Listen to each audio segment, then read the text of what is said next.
अब छा मसलो आहे साईं असांजो मसलो आहे असांखे जॾहिं बर वक़्तु बोर्ड आई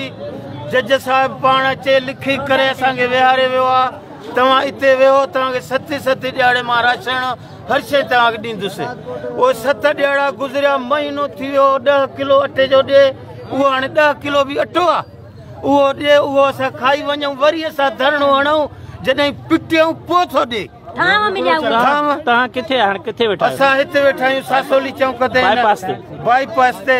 सिटी 1 में हिते वेठा आहियूं असां हाणे तव्हां कंहिंखां मुतालबो था कयो इहो असां मुतालबो था कयूं एसी साहिब असांजो अदुल कर असांजो गौर कर असांखे शाम जो शाम ॾे सामान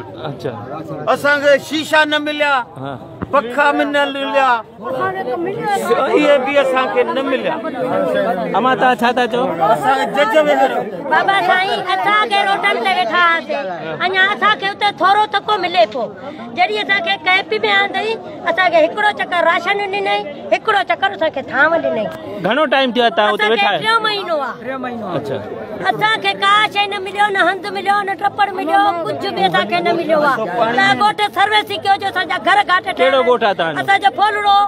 को काथां जो आहियूं को काथां 7 क़ौमूं रहिया वेठा आहियूं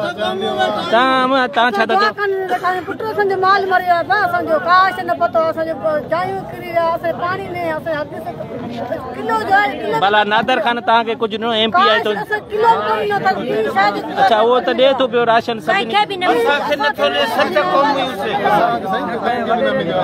अच्छा मलसिया और मलसिया बुरोहिया खोखरा